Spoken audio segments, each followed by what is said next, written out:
The noise at that barbecue was a constant happy hum. The smell of charcoal and burgers filled the air, and all my cousins were laughing, bragging about their new jobs, their promotions, their engagement rings glittering in the sun. I was just sitting there trying to be invisible on the porch swing. My mother moved through the crowd, a perfect hostess, her laugh a little too loud. She stopped right in front of me, a circle of aunts and uncles gathering around. She put a hand on my shoulder, a gesture that looked affectionate, but her grip was tight. And this one, she said, her voice carrying my philosopher, still figuring it all out. Aren't you, sweetheart? Maybe one day y'all get a real job like your cousin Mark. She gestured to Mark, who was a junior partner at some firm. The circle laughed, a polite, uncomfortable chuckle. My face burned. It wasn't the first time, but this one felt different, more public, more deliberate. The shame was a physical heat rising up my neck in that moment. The anger was so clean, so sharp, it cut through all the big windows, making it glow. I stopped the car and simply handed her the key. She stared at it lying in her palm, then up at the house, then back at me. Her face went through a whole journey: confusion, disbelief, a slow dawning comprehension. What is this? She whispered. It's yours, I said, my voice surprisingly steady. I bought it. The shock on her face was absolute. Then came something else, something more complicated. It wasn't just pride, it was a deep, unsettling regret. She looked from the grandeur of the house back.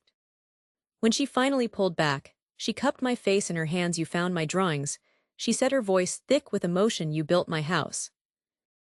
It's your house, Mom, I said. It's always been your house. I just finally got the chance to give it to you. That's when the apology came. It wasn't planned, it just flowed out of her. I am so sorry, she said, the tears starting again. I am so sorry for all the terrible things I said. I was so hard on you. I was so scared for you. I thought I was helping, but I was just pushing you away. I never meant to make you feel like you weren't enough. You have always been more than enough. You are everything. And I held her hands, and I said, I know you were coming from a place of love, and I am sorry. I didn't understand that for so long. I am sorry. I built up walls instead of trying to see your fear. We stood there on that porch for a long time just talking. We talked about her dreams, about my childhood, about all the misunderstandings that festered in the space between us. It was the first truly honest conversation we'd had in decades. There was no defensiveness, no blame, just two people who loved each other, finally seeing each other clearly. That house became more than just a building, it became the heart of our family again. She moved in, and suddenly our roles shifted. I was the one helping her settle in, buying furniture, planting that garden with her. My kids love going to Grandma's house. It's this magical place, full of light and love. Not the tense small house I grew up in. We have holidays there, Sunday dinners. The porch is always filled with people laughing. Our relationship is built on a new foundation, now one of mutual respect, and a deep, hard-won understanding. We don't tiptoe around each other anymore. We can talk about difficult things. I can tell her about my fears, and she listens without trying to fix everything. She tells me about her regrets, and I can comfort her. The dynamic is equal, adult, and full of grace. I look back on that journey, from resentment to understanding, from anger to this profound act of kindness, and I realize something. It would have been so easy to just stay angry, to let the past define our future, to retaliate with coldness or distance. But that would have been a different kind of failure. The ultimate response to pain isn't more pain. It's not about winning, it's about breaking the cycle. It's about having the courage to offer love exactly when it feels most difficult to give. Sometimes the most powerful thing you can do is not to fight back, but to reach out, to build a sanctuary, literally and figuratively, and to invite the person who hurt you inside. That's where the real healing begins. The feed just kept scrolling, endless, a carousel of perfect lives. My cousin's daughter got into an Ivy League school. My sister's family was on a vacation in Greece, all white sand and blue water. And then there was my aunt's post, a picture of her son standing next to his new car. The caption was something like, so proud of my boy for landing that big promotion. Hard work really does pay off. It wasn't the post itself. It was the comments, all the family members chiming in. He's always been so driven. Me, and I saw her finally seeing me not as her failure of a child, but as the person who had quietly done this impossible thing. She started to cry, not happy tears, but tears of profound shame. She tried to speak, to say she was sorry, to take back all those years. But the words wouldn't come in that moment. Standing on the gravel driveway, I felt the old anger, the need for vindication, just evaporate. It left me feeling empty, and then quietly peaceful. I had spent years building this moment as the what a fantastic achievement, And I just knew that those same people were looking at my profile at the silence. They were wondering what I was up to, or worse. They thought they already knew that I was just treading water stuck. The comments on my own old posts felt different now, like they had a hidden meaning. Someone would say thinking of you, and it felt like pity. Someone else would ask how's everything going, and it felt like an interrogation. It was all in my head probably, but it felt so real. The pressure of all those curated successes was like a weight on my chest. Every smiling family photo was a reminder of what I hadn't built. Every announcement was a silent judgment. So I just stopped. I didn't post a single thing. No updates, no photos. I let my profile go quiet. It was the only way to breathe, to focus on what actually mattered, not on what it looked like to other people. But I didn't stop documenting, I just made it private. I started a folder on my computer. Just for me. At first, it was just a few pictures, a screenshot of my bank account balance, which was laughably small, a photo of my tiny cluttered apartment, the view from my window, which was just a brick wall. Then I started taking short video clips, me after a long shift, looking exhausted, the clock showing. It was past 2 in the morning. My dinner, which was usually just a bowl of rice and some beans, id filmed the pile of textbooks on my floor, id record little audio notes to myself, just talking about the struggle, how tired I was, how impossible the goal seemed, how many people had doubted me. That folder became my secret weapon on the days when I wanted to quit. Id open it. Id watch the videos from 6 months ago, a year ago. I could see the progress even if no one else could. I started thinking about the final product, the reveal. I imagined editing it all together, the before and the after. That thought that one day I would tell the whole story became a huge part of my motivation. It gave the struggle a purpose. It wasn't just about me anymore. It was about proving a point to everyone. The discipline was intense. There were so many moments I wanted to post: a small win, a certification I passed, a bonus from work. But I didn't. I saved it all for the big finale. It had to be complete. It had to be undeniable. The day I got the keys was the day I started editing. I had all the footage, years of it. I sat down at my computer in my new quiet, empty living room, and I began to piece it together. I wanted it to be a story, not just a braggy post. I started with the old stuff, the screenshots of the negative comments from family, the humble brag posts from others. I set the scene. Then I transitioned into my own private footage, the late nights, the frugal meals, the saved pay stubs, showing the slow, gradual climb. Showed the exhaustion on my face, the moments of doubt I recorded for myself. I made sure the audio was clear. You could hear the fatigue in my voice. Then the turning point, the music shifted, the tone changed. I showed the final push, the last few months of intense saving. And then the reveal. I didn't use a fancy transition. I just cut from a video of me sitting on the floor of my old apartment to a slow pan across the empty space of my new house. Sunlight was streaming through the big windows. You could see the keys in my hand. I didn't say anything in that part. I just let the silence and the space speak for itself. The final shot was me walking through the ultimate revenge. But the victory wasn't in her shock or her tears. The real victory was realizing I didn't need her approval anymore. The house was just a house. My success was my own. Letting go of the need for her to finally see me was the only thing that ever truly felt like coming home. Front door, placing the keys on the kitchen counter, and looking out at the backyard. I titled the video "A Story in Silence." I uploaded it on a Sunday evening. I figured that's when people would be scrolling. I wrote a caption. It was simple. I didn't call anyone out. I didn't use names. I just said that for the last few years I'd been working on something quietly. I said that comparison is a thief of joy, but that sometimes quiet determination is the best answer. I thanked the few people who had known and supported me. And then I posted it. I put my phone down, and I didn't touch it for an hour. My heart was pounding. I had just poured years of my life onto the internet for everyone to see. When I finally checked, my phone was overheating. The notifications were endless. The video had blown up. It wasn't just my family and friends. It was strangers, thousands of them. The comments were flooding in, people saying they were crying, people saying it inspired them to keep going on their own secret goals. I saw comments from old high school friends I hadn't heard from in years. I always knew you could do it. Then I saw the comments from family. My cousin wrote, "I am in awe of your strength." My aunt, the one who always posted about her son, wrote, "Your mother would be so proud." That one hit me hard.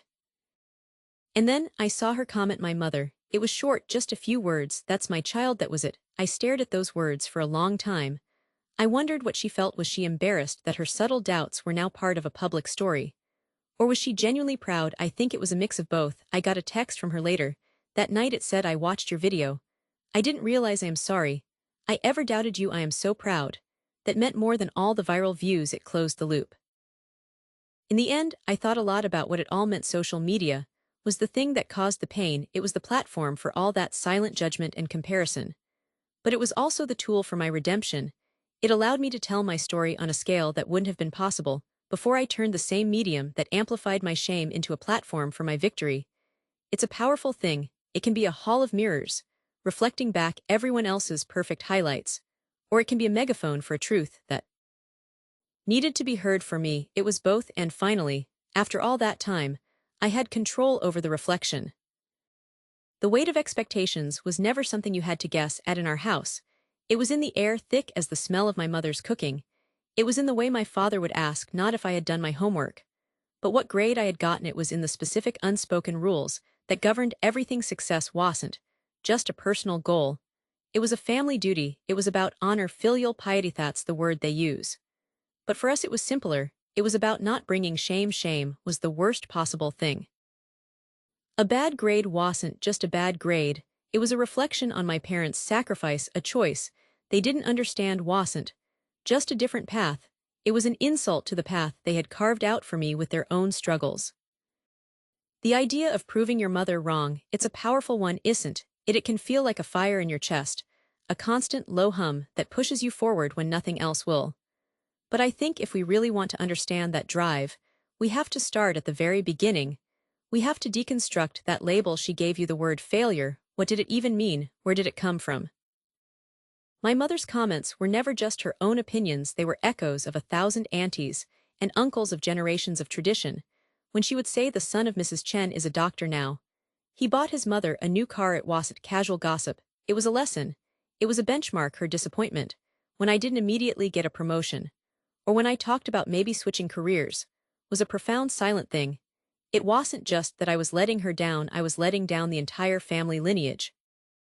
Was failing the ancestors who had sacrificed so that I could have this opportunity. The guilt was a physical weight, a constant pressure on my shoulders. It felt like I was carrying something fragile and ancient, and if I stumbled, I would shatter it all.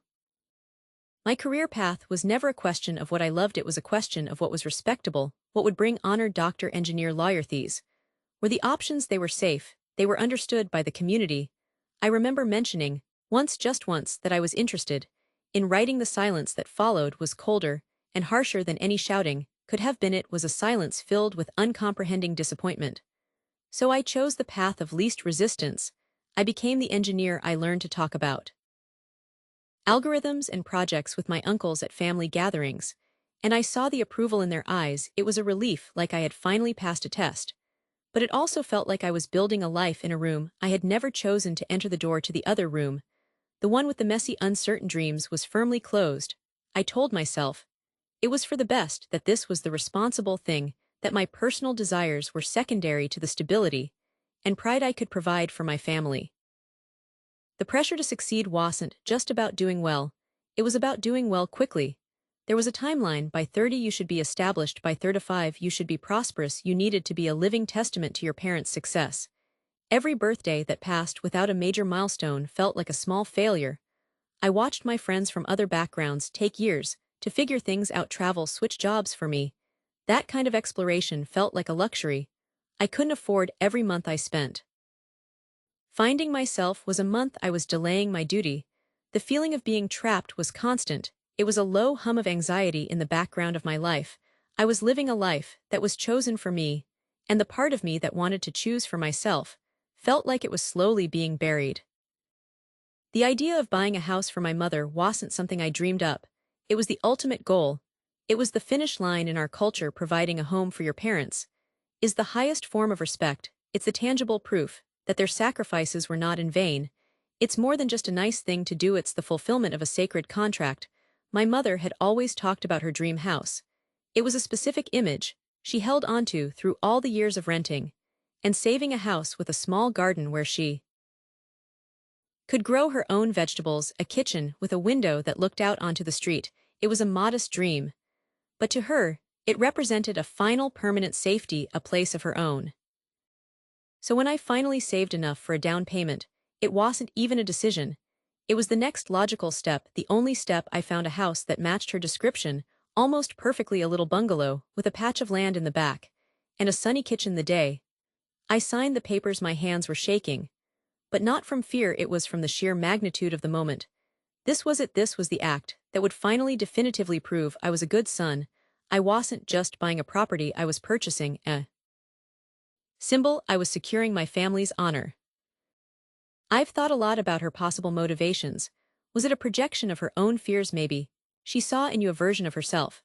That she was afraid of a version that might not meet some impossible standard set for her own life. Her criticism could have been a misplaced attempt to shield you from the disappointments she'd experienced, or perhaps it was societal pressure, the weight of what the neighbors might think, the unspoken rules of what a successful child looks like: a doctor, a lawyer, a homeowner, by 30. I planned the reveal carefully. I brought my parents to the house under the guise of looking at a potential investment. When we walked in, my mother was quiet. She walked through the rooms, her fingers tracing the doorframes. When she got to the kitchen and saw the window overlooking the quiet street, she stopped. I handed her the keys. I said, "This is for you, this is your house." The reaction was everything I had hoped for, and more. She didn't cry, she just looked at me. And for the first time in years, I saw no trace of worry or disappointment in her eyes. There was only pure, unadulterated pride. She hugged me, and it felt like an absolution. The reaction from the wider community was immediate. The phone calls started that evening. My aunts called from overseas, family, friends I hadn't heard from in years sent messages. I was the example. "Now you hear what he did for his mother," they would say. "Such a good son." My mother basked in this recognition. She would casually mention her new garden in conversations, her voice full of a quiet victory for her. And for our community, this house was the ultimate validation. It was a public declaration that her son had made it, that her struggles had meant something. I had fulfilled my cultural role perfectly. In the weeks that followed, surrounded by all that praise, I started to feel a strange emptiness. I would sit in my own much smaller apartment, and I would try to feel the pride I was supposed to feel. But mostly, I felt tired. I started to reflect on the achievement. Was this house truly for my mother, or was it for me? Was it a genuine act of love? Or was it the final, most expensive item on a checklist of obligations I had been born into? I had done the right thing. I had made my mother happy. I had brought honor to the family. So why did it feel like I had just climbed a mountain, only to realize I was on the wrong peak altogether? I thought about my own dreams, the ones I had locked away, the desire to live somewhere else, to try a career that felt more creative, less certain. Those things felt selfish, now childish. I had built a life that was so solid, so respectable, that to dismantle any part of it would be seen as an act of betrayal. The house stood as a monument to my success. But it also felt like an anchor tying me even more firmly to a path I had never consciously chosen. I had balanced my cultural obligations, but I had lost sight of my personal identity in the process. Where was the line between being a good son and being my own person? I went to visit my mother in her new house one afternoon. She was in the garden planting tomatoes. She looked content, truly at peace, and watching her I felt a genuine warmth. This part was real, her happiness was real. I had done that, but then she looked up at me and said, "Now, you need to focus on finding a good wife, a nice girl from a good family. Then everything will be perfect." And the pressure was back. The checklist had a new item. It was never-ending. I realized then that the house was a bridge. It connected my mother's world to mine. It was a physical space where our cultural values could live and breathe. It was a testament to the sacrifices of the past generation. But for me, it also had to become a starting point, not an endpoint. I had to find a way to honor my heritage without completely erasing myself. Maybe that meant starting to write just for myself on the weekends. Maybe it meant having a difficult conversation with my parents about my own tidy, presentable life. When your path didn't align, that label failure might have been her way of trying to course-correct what she saw as a dangerous deviation. And sometimes the cruelest possibility is that it was a misguided form of motivation, the old-school thinking that by telling you you're not good enough, you'll be driven to become better. It's a flawed, painful logic, but it's a real one. Desires for the future. The house didn't have to be a cage. It could be a foundation, a stable base, from which I could begin to explore what I wanted while still holding onto the respect and love for my family. that was so deeply a part of me it was a delicate balance, and I am still learning how to walk that line. But the house is there now, a solid fact in both our lives, a symbol of duty fulfilled, and perhaps a permission slip to finally start building a life that is also truly my own. The argument was always the same, the words changed, but the music didn't. It was a symphony of disappointment. And my mother was the conductor. That day it was about my career, my life choices, the whole familiar litany. But then she landed the final blow. It was so casual, so dismissive. She was standing in her cramped kitchen, wiping down a counter that never really stayed clean. And she said, "Y'all never amount to anything, you don't have the backbone, y'all never be able to provide a real life for anyone, let alone yourself. Y'all certainly never own a home like the one on Magnolia Street." Magnolia Street, that house was a character in our family history. A ghost when I was a kid. We'd drive past it every Sunday after church. It wasn't a mansion, not by a long shot. But to her, it was everything: a white picket fence dream, a sprawling porch, a graceful old willow tree in the front yard, shed slow the car to a crawl. And just sigh, that's the house, she'd say, that's the one. It was a symbol of a life she felt was always just out of reach, a life she blamed my father for not giving her, and now a life she was sure I was incapable of achieving. Her words that day didn't just hurt, they fossilized, they became a hard, cold stone in my gut. And that stone was my fuel every late night at the office. Every client I had to charm, every dollar I saved instead of spent, was all about that house. I became obsessed. It wasn't about the joy of homeownership. It was about the victory. I had a picture of it on my phone. A grainy image taken on one of my own solitary drives past it. That was my vision board, that was my finish line. The plan was meticulous. I tracked the property records. I knew the elderly owners were in a retirement community upstate. I worked with a real estate agent who understood my singular focus. The negotiation was tense, but my offer was aggressive, almost reckless. I didn't care about the price, I cared about the deed.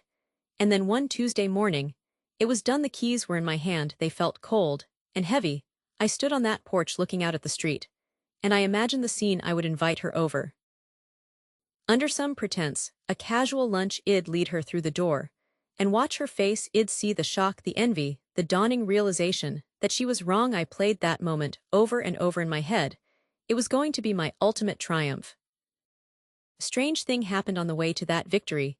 The moment I owned the house, the moment the legal battle was won, the fire inside me started to flicker. The stone of resentment began to feel less like fuel and more like a burden. I'd started seeing a therapist a few months prior, mostly to deal with work stress.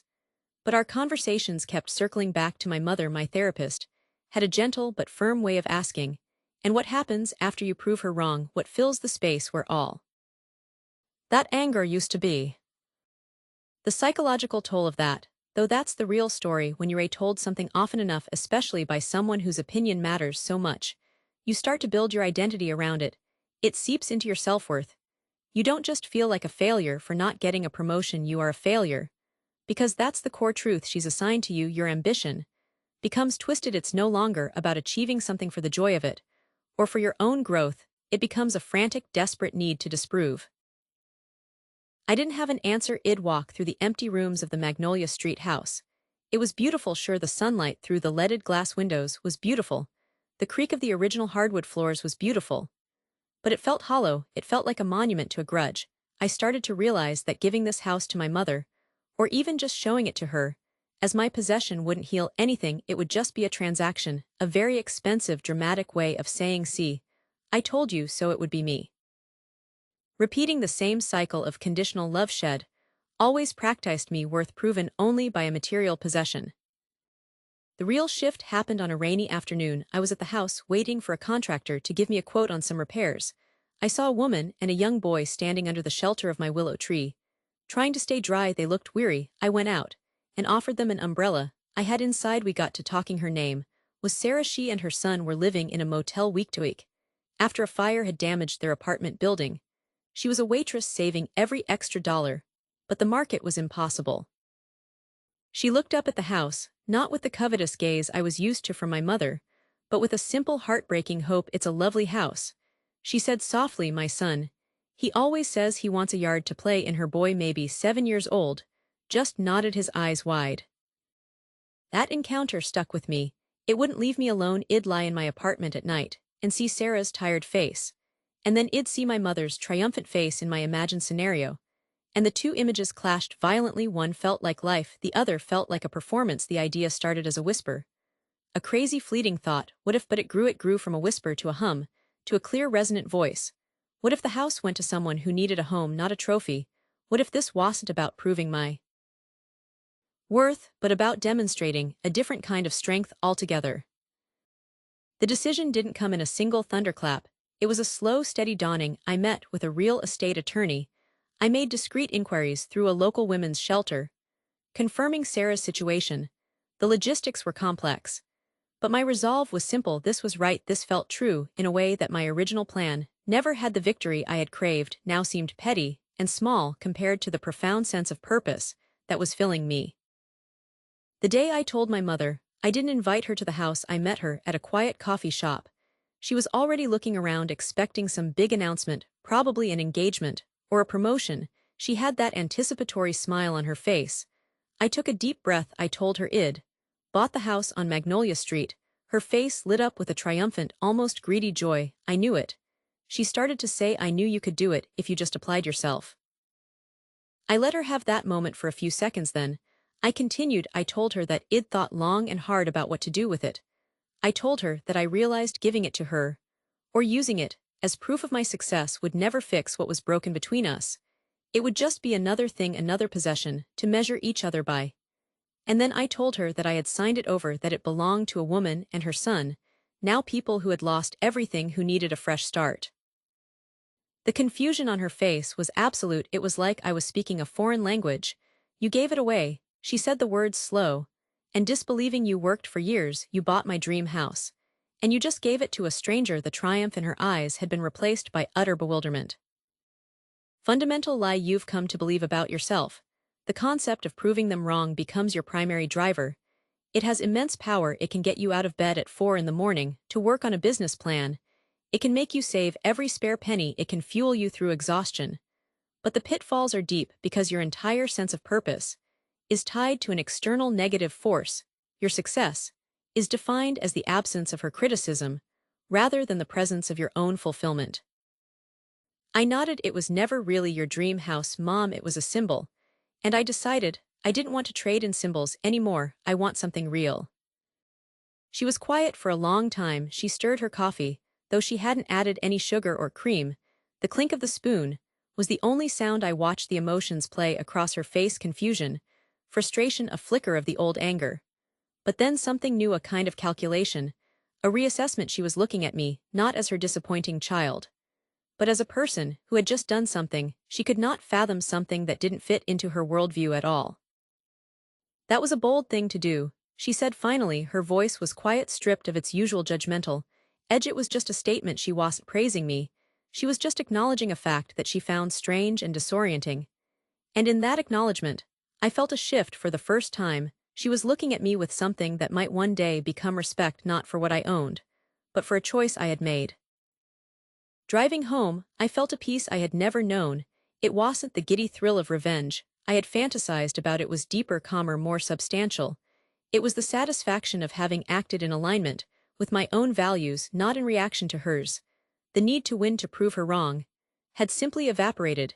It had been replaced by something infinitely more powerful: the freedom to define success on my own terms. My relationship with my mother didn't magically heal overnight, but the ground between us had fundamentally changed. We weren't standing on the shaky foundation of material expectations anymore. We were on new territory, uncharted and a little awkward, but real. She calls me now sometimes and asks about my life, without immediately following up with a suggestion for how to improve it. There's a space there, now a silence that isn't filled with resentment. It's a space where something new might actually grow. I drive by the Magnolia Street house. Sometimes I see a tricycle in the yard. Now the porch light is on in the evenings, a warm yellow glow. It doesn't feel like a monument to my pain anymore. It feels like a home. And I realize that in giving it away, I finally found what I was really looking for all along. I wasn't looking for a house. I was looking for a way to come home to myself. And the greatest victory wasn't in winning the argument. It was in walking away from the need to have it in the first place. And that leads us to the fuel itself, the unhealthy fuel: anger and resentment. Let's be honest about that dark side. Using negativity as motivation is like running a high-performance engine on cheap, dirty gasoline. It might get you where you're going, but it damages the engine in the process. It can lead to a profound sense of burnout. You're running on fumes on pure spite.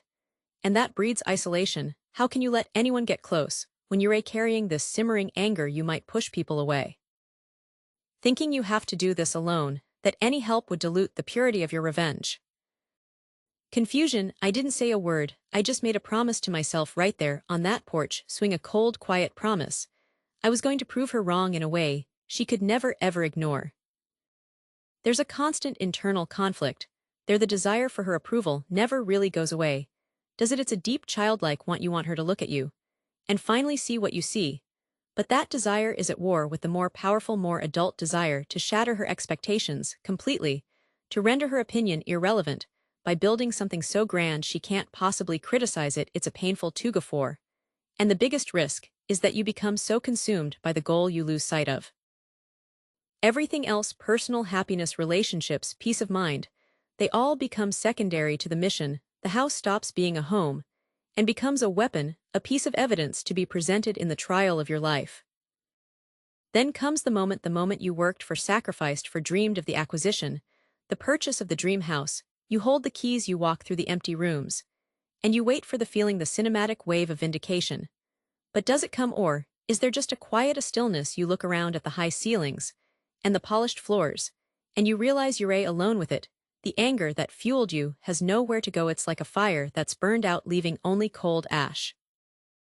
And then you have to confront the most difficult possibility of all, that she may not react with the expected remorse or admiration. Maybe she downplays it. It's a nice house, dear, but the property taxes must be dreadful. Maybe she takes credit. I knew my tough love would eventually pay off. Or maybe, and this is the most devastating outcome, she seems entirely indifferent. The victory you built your life around barely registers on her scale. That's when the realization truly hits, the realization that external achievements cannot fully heal internal wounds. The house is brick and mortar. It can't hug you, it can't tell you it's proud of you, it can't undo the years of hurtful words. The emptiness of that victory can be profound. You've been climbing this mountain for years, only to find there's nothing at the top but thin air. This moment of emptiness, as painful as it is actually the beginning of the real work. The reframing this is where you move from revenge to something else, something harder, but ultimately more lasting: reconciliation.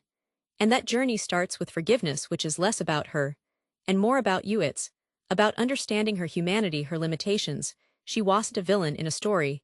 She was a person, probably shaped by her own parents, her own disappointments, her own unfulfilled dreams. This doesn't excuse the behavior, not at all, but it contextualizes it. It allows you to see her as a flawed human being rather than as an obstacle to be overcome. Redefining success becomes your most important task. It means detaching your self-worth from her definition of victory. Success isn't the house itself. Success is the resilience you built along the way. It's the work ethic you developed. It's the ability to withstand pressure. It's the friends who stood by you. It's learning to be proud of yourself for yourself.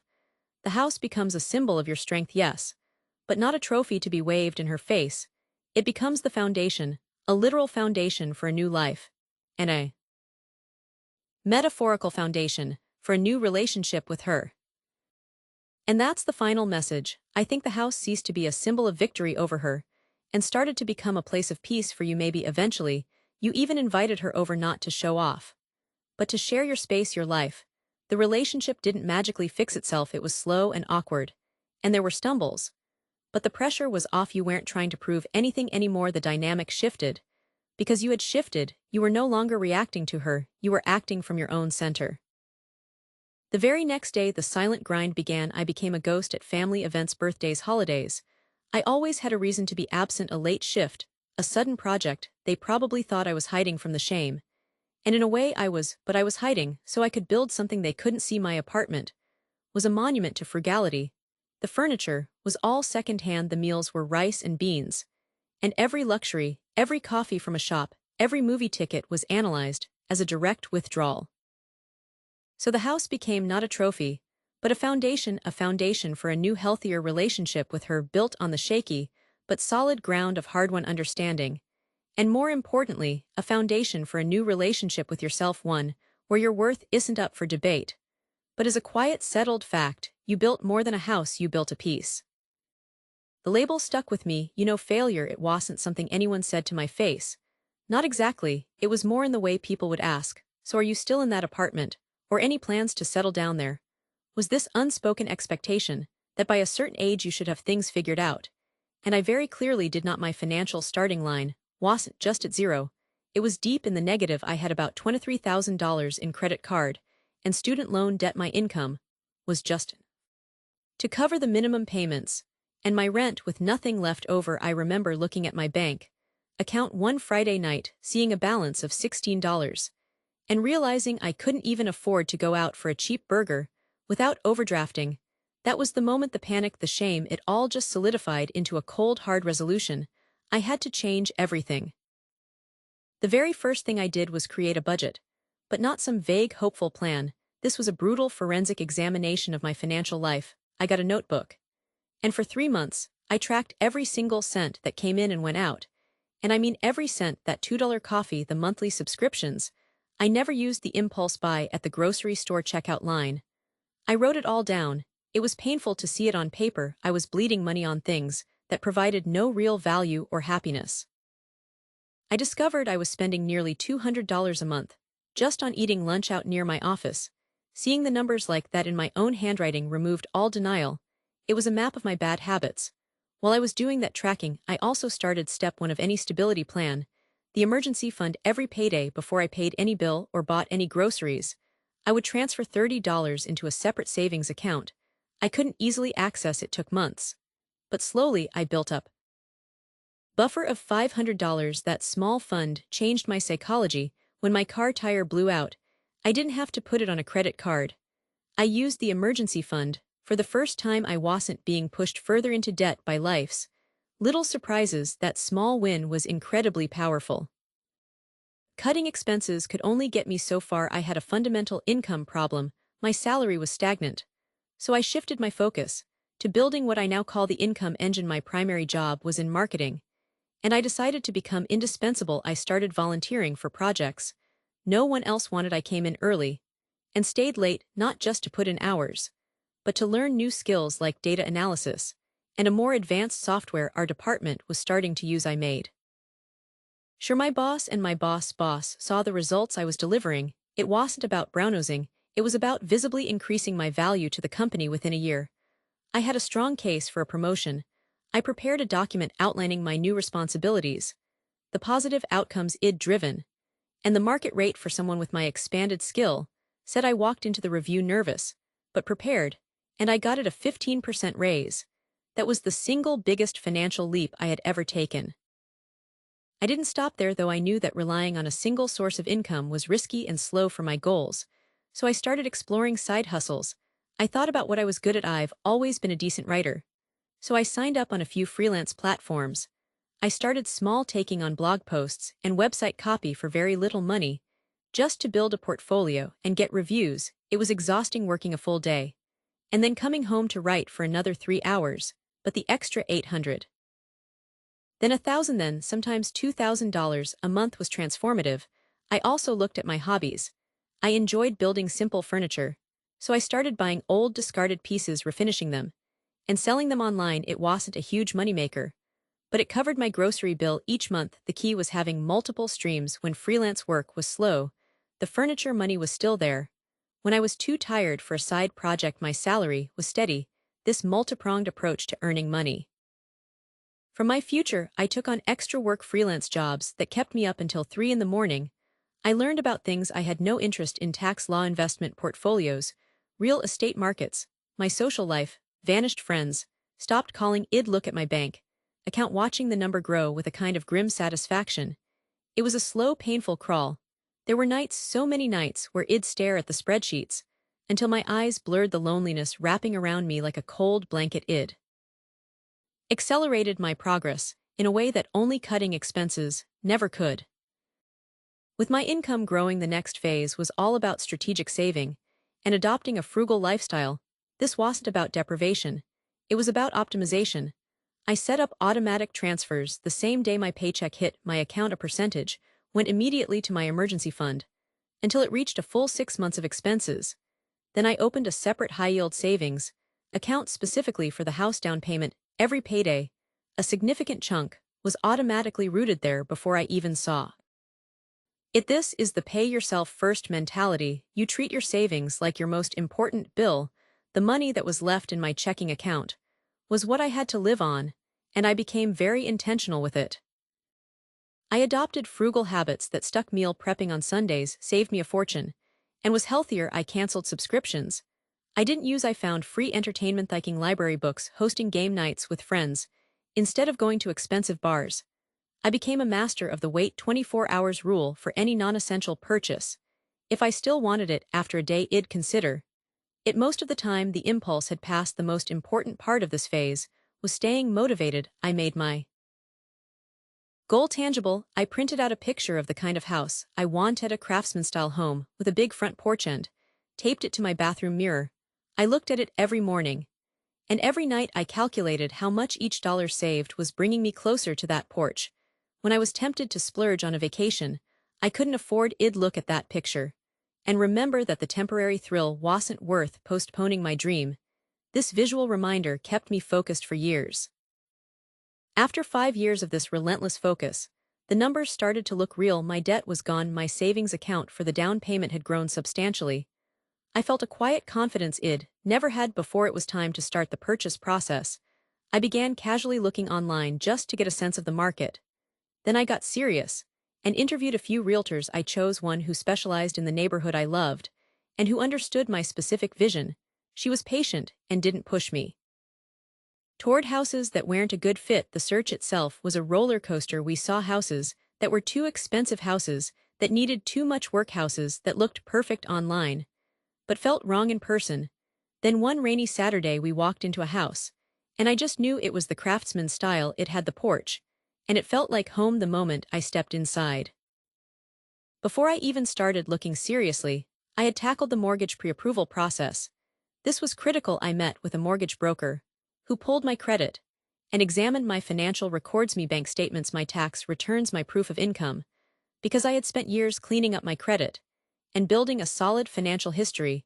The pre-approval letter I received was strong. It stated exactly how much a lender was willing to loan me. This made me a serious buyer. When I found the dream house, we made an offer that same day. It was a competitive market, but my pre-approval and a sizable down payment made my offer attractive. I didn't lowball. I offered a fair price based on my realtor's advice. The waiting was agony, but then the call came. The sellers had accepted. The final step was the closing process. This involved a home inspection, which thankfully only turned up minor issues. Then, there was the appraisal to ensure the house was worth the loan amount. There was a mountain of paperwork to sign, disclosures, agreements, the mortgage note itself. It felt overwhelming. But my realtor and the title company walked me through every line. The closing day was surreal. I sat at a large table signing document after document, and then it was done. The representative from the title. Think about just giving up, getting a normal job, buying a nice car, joining the world again. But then I'd hear her voice, my philosopher, and the shame would burn away the doubt. The pain was my fuel. It was the only thing keeping me warm. Company slid a set of keys across the table to me. They were cold and heavy in my hand. I drove straight to the house alone. I stood on the porch I had looked at on my bathroom mirror for years, put the key in the lock, and turned it. The door swung open into the empty living room. The silence was profound. There was no party, no fanfare, just the quiet reality of a goal achieved. I walked from room to room, the sound of my footsteps echoing on the hardwood floors. It was more than a house. It was proof that a plan executed with consistency over time could change everything. The label of failure didn't just fade away. It was replaced brick by brick by the solid foundation of a home I had built for myself. The first phone call came from Aunt Carol. She didn't even say hello. It was just, "Is it true your mother told me you're buying a house?" And before I could answer, she launched, "And you know your cousin Mark. He's been saving for 10 years, and he still can't afford a down payment in this market. And you just what decided to buy one." Her tone was this strange mix of disbelief and accusation. I tried to explain it was for Mom, that it was her dream place. But Carol just cut me off. "Well, I hope you know what you're doing. Your mother has very specific tastes, and you've never been the most financially stable, let's be honest." That was the beginning of the chorus. It was like they had a group chat dedicated to my impending failure. My mother's sisters, her lifelong friends from the neighborhood, they all formed this tight-knit circle around her. They weren't just supporting her, they were amplifying her doubts. I'd overhear snippets of conversation. When I visited Mom, she'd be on the speakerphone with her friend Barbara. "Oh, I know Barbara, it's a lovely gesture. But it's just not practical. He's always been a dreamer, remember, when he wanted to open that artisanal pickle company." And they'd both laugh, this gentle, pitying laugh that was worse than any outright insult. Then there was Uncle Frank. He cornered me at my nephew's birthday party out by the grill, where the smell of charcoal mixed with the scent of cut grass. He put a heavy hand on my shoulder, the way he always does when he's about to dispense what he thinks is wisdom. "Listen, kid," he said, his voice low and gravelly. "I've been in real estate for 30 years. I know the game. This buying a house for your mother thing, it sounds noble.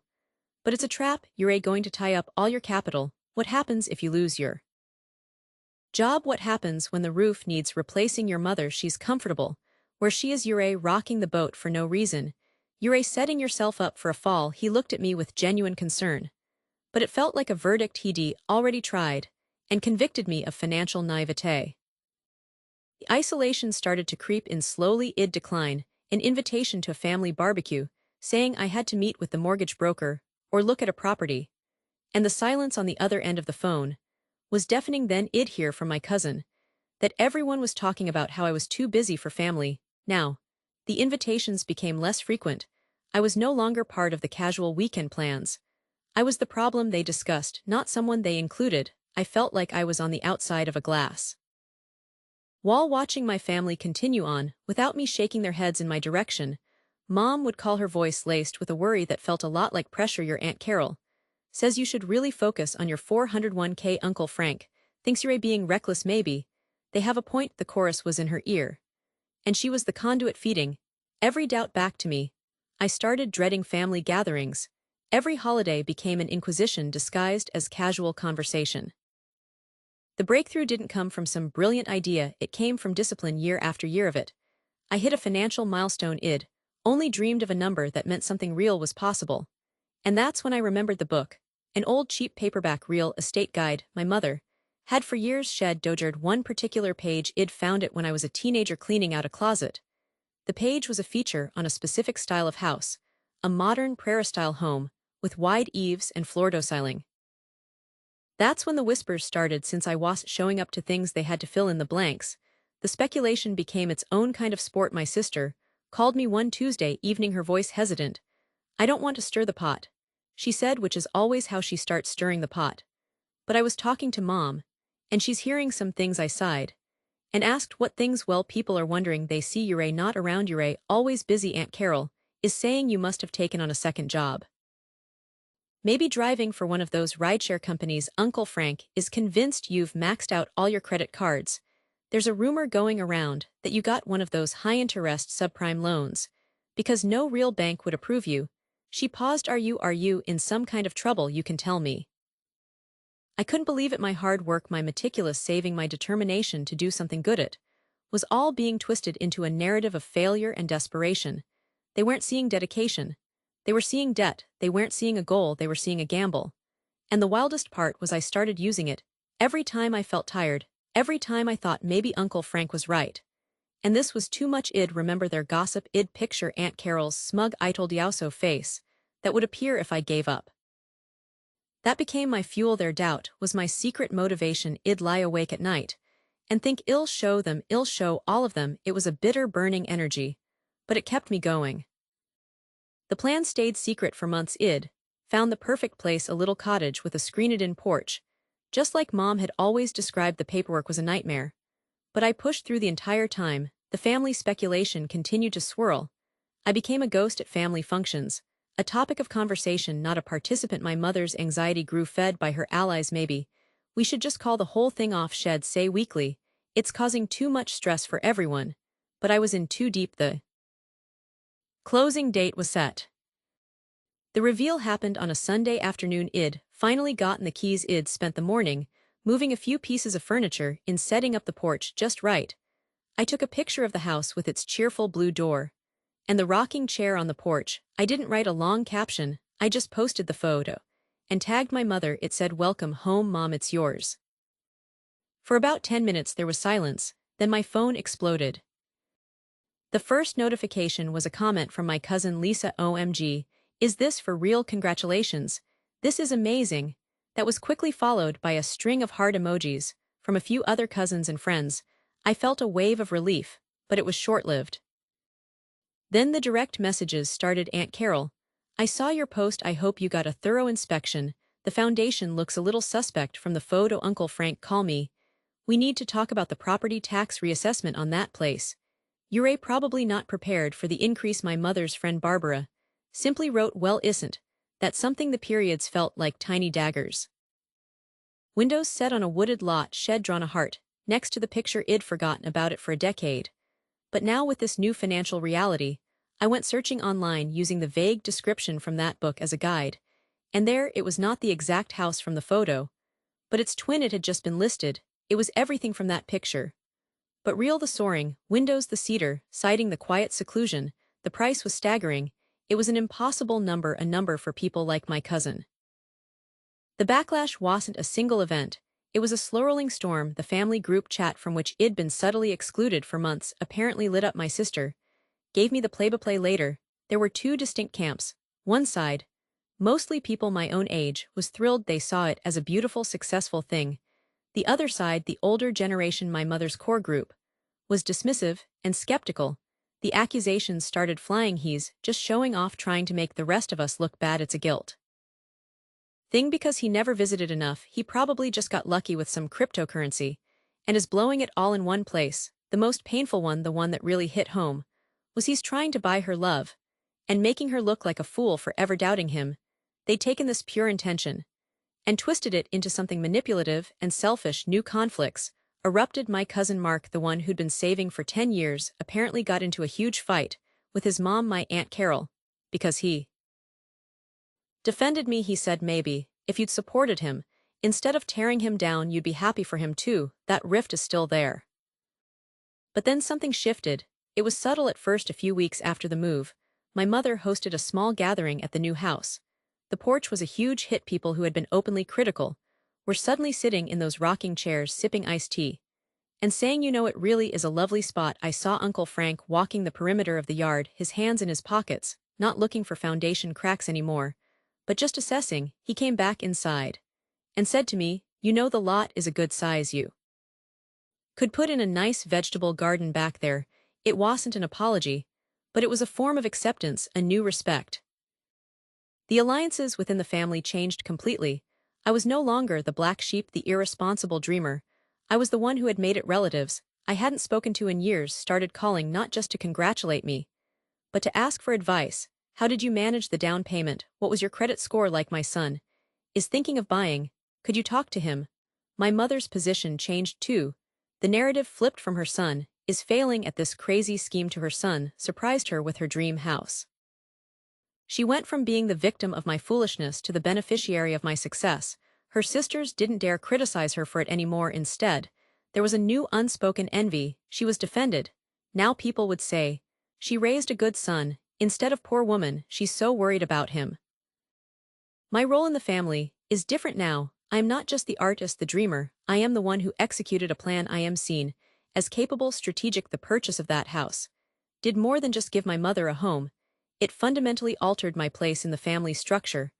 I am consulted on financial decisions. My opinion carries weight. It's a strange feeling to have earned your family's respect, not through conformity, but through a stubborn act of love that they all initially misunderstood. The chorus of criticism has faded, replaced by a quiet, sometimes awkward respect.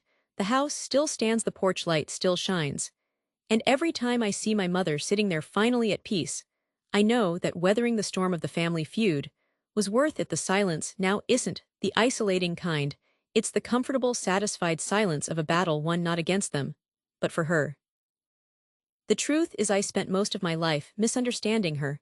I thought her criticisms were just about control, about wanting me to be a certain kind of person, to live a certain kind of life that would reflect well on her. Every time she'd say something about my career choices or my friends, or the way I managed my money, I'd just hear this constant grating reminder that I wasn't good enough, that I was in her eyes a failure. But for me, after all those years of silence And saving, it was just within reach. The down payment would clean me out. But I could do it.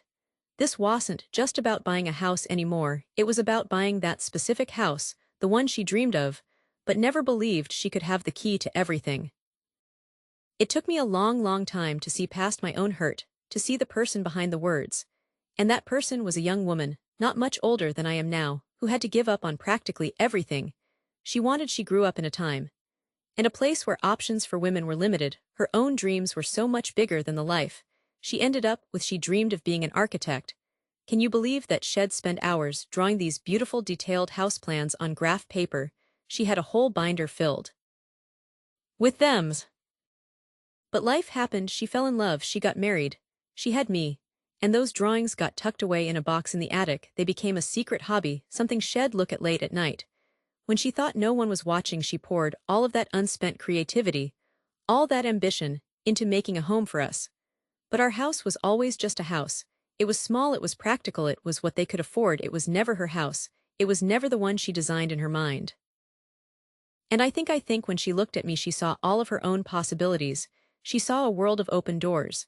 And she was so terrified that I would squander that I would make the same compromises she had to make, or worse, that I would make choices that would lead to a life even harder than hers. Her fear for me was so immense that it came out as criticism, it came out as pushing, it came out as this constant anxious litany of "you should do this," or "why aren't you doing that?" It wasn't about me failing, it was about her being terrified that I would fail, that I would feel the same ache of a dream deferred. She was trying to armor me against the world, and the only tool she had was this harsh, relentless expectation. We were both hurting. I was hurting from the constant pressure, from feeling like I could never measure up. And she was hurting from a lifetime of quiet sacrifice, from watching her own dreams gather dust, and being terrified that mine would too. We were just speaking different languages of pain. The idea didn't start as a good one. I'll be honest with you, for years, the fantasy was all about proving her wrong.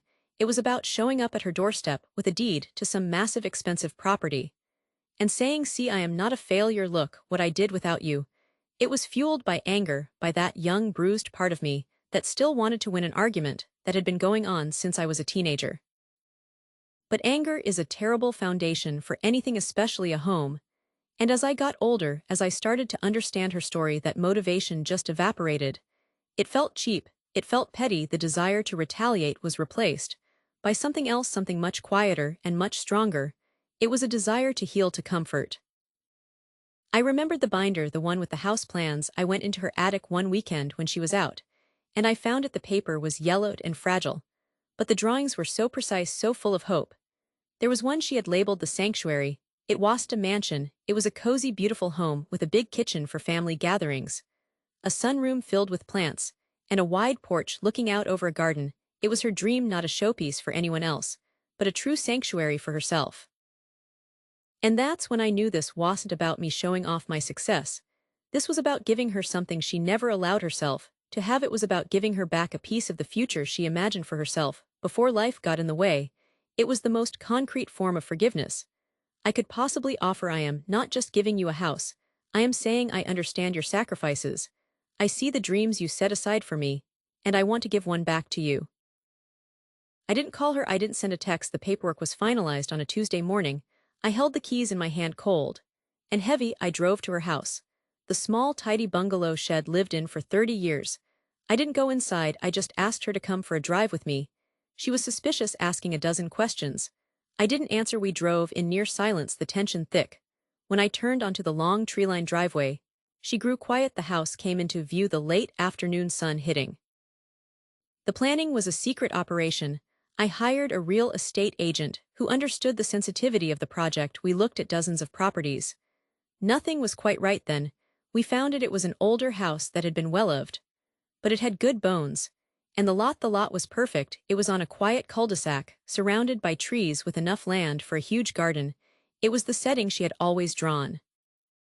I bought it, then I hired an architect and a contractor. I gave them the binder. I said, I want you to remodel this house to match these plans as closely as possible. It took almost a year.